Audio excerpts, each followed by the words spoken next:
So মাননীয় chief whip যে statement দিয়েছেন, is that true or untrue? মাননীয় স্পিকার, আমি ক্ষমা প্রার্থী যে তথ্যটা যেটা এসছে এটা আমার কাছে আসলে প্রশ্নটা এরকম ছিল। সরি।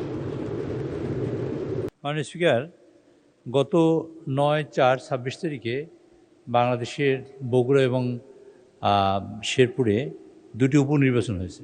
তা সেখান থেকে আমাদের মাননীয় সদস্য, শেরপুর 1 আসনে নির্বাচিত মাননীয় সদস্য হাফেজ রাশেদ, তিনি তার বক্তব্য বলেছিলেন তাদের একজন কর্মী সেই নির্বাচনে নিহত হয়েছে এবং তিনি এখানে পাঠ করেছেন নীল রাজন।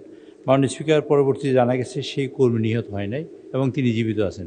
কাজে এই বিষয়টি যেহেতু সংসদে এসছে, জীবিত আছেন, যেহেতু বিষয়টি সংসদে এসছে এবং রেকর্ড হয়েছে, সুতরাং এই বিষয়টি আপনি এক্সপান্স করার জন্য আমি আপনাকে অনুরোধ করছি।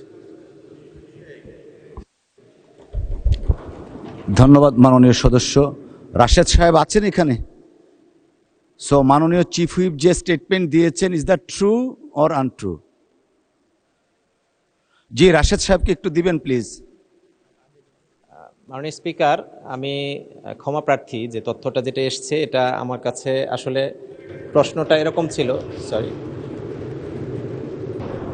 প্রশ্নটা এরকম ছিল যে আমাদের আগে যে নির্বাচনে যিনি নিহত হয়েছেন তার সংবাদটা আমি তথ্যটা উপস্থাপন না করার কারণে আমাকে পাশ থেকে চিরকুটটা লেখা হয়। কিন্তু আমি পড়তে গিয়ে আগের শব্দটা তখন দেখিনি। ইন দ্য মিন টাইম যিনি অসুস্থ ছিলেন, অর্থাৎ যিনি আহত ছিলেন, তিনি কিন্তু মারাত্মক আহত ছিলেন এবং তিনি সেন্সলেস অবস্থায় ছিলেন।